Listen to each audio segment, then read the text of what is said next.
Hello everyone, and welcome back to another episode of Simply Wall Street's Market Insights. My name's Michael, and this week we'll be talking about Donald Trump's One Big Beautiful Bill. It's a massive piece of legislation that's rewriting the rules for US debt, spending, and just about every investor's playbook. If you'd like to dive into the full piece and dig even deeper, you'll find the link in the description to the full article. And if you'd like to jump into the main piece straight away without hearing our market recap, just use the chapters below. Now, with that being said, let's dive in. Alright, let's kick things off with a rapid fire look at what's been shaking up markets. First up, Nvidia's march towards a $4 trillion market cap is keeping the Nasdaq red hot. Investors seem more interested in AI profits than in Trump's latest volley of tariff threats.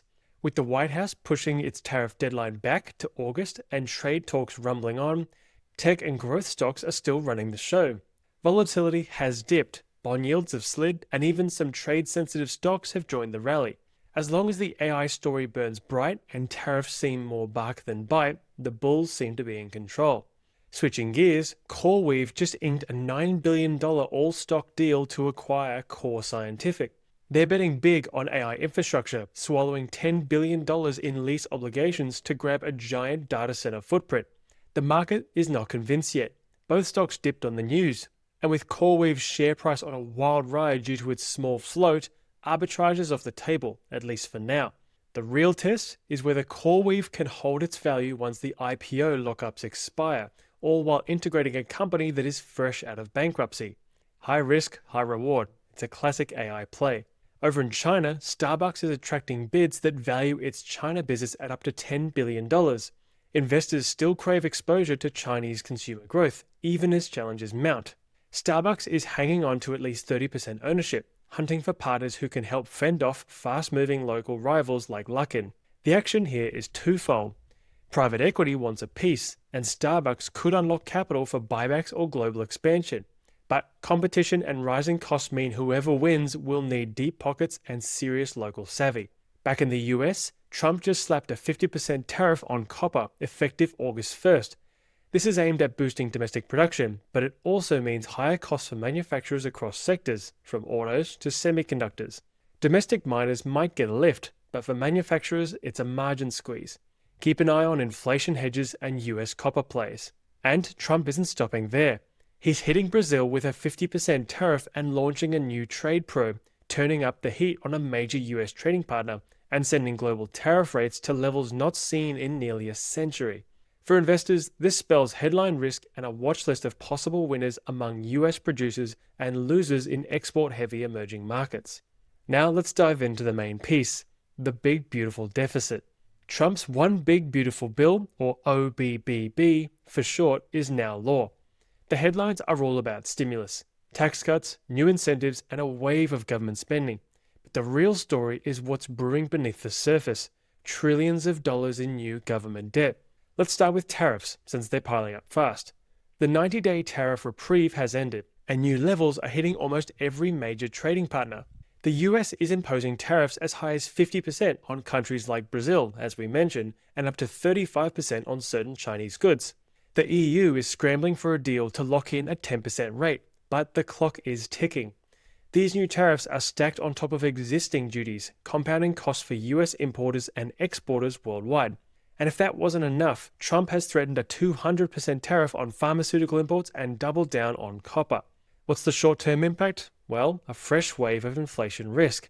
While many expect the actual rates to settle in the 10 to 20% range, the market has become strangely complacent.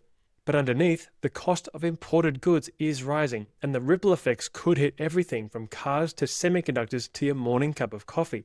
Now, let's unpack the OBBB itself, arguably the largest tax and spending package in US history. The bill makes the 2017 tax cuts permanent, eliminates federal taxes on tips and overtime, with a cap, and throws in a basket of incentives for businesses and households. Real estate investors get to fully depreciate certain expenses through to 2029.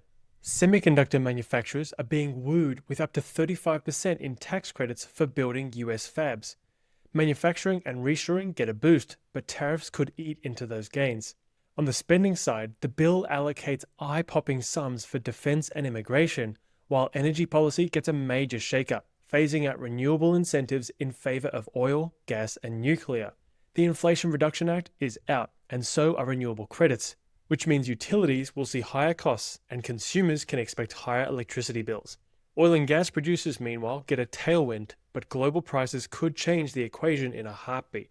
Healthcare and financial regulation are in for a shake-up too.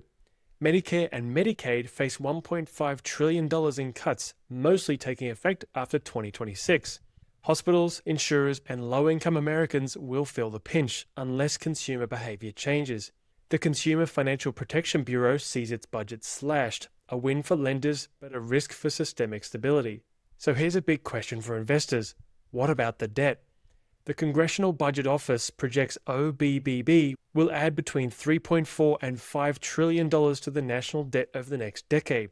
Ray Dalio has sounded the alarm on a potential debt bomb, with US debt to GDP ratios headed for 155% by 2035. The theory is that turbocharged spending will fuel growth and tax revenues, offsetting the hit from lower rates, but that is far from a sure thing. So, how should we navigate this? The US exceptionalism premium, the idea that US stocks deserve higher valuations, has been under pressure as debt climbs and 2025 performance lags. While the US still boasts globally diversified corporate giants, higher inflation remains the likelier risk here compared to Japan's historic deflation woes. The bottom line? Focus on resilience. Companies that can weather global shocks and maintain healthy balance sheets are your best bet. On Simply Wall Street, you can use our stock screener to filter for resilience. Set a high bar for financial health, look for strong past performance, and narrow your list by country, sector, or industry. Zero in on companies with low net debt, robust current ratios, and real returns on equity and assets. That's how you spot winners in a world awash with risk. And that's where we'll wrap up this week's Market Insights. Again, if you'd like to dig deeper into these insights, remember you can read the full piece, just follow the link in the description. If you have any feedback or you want us to cover a particular topic, please let us know because we'd love to hear from you. We'll be back next week with more Market Insights. Until then, invest well.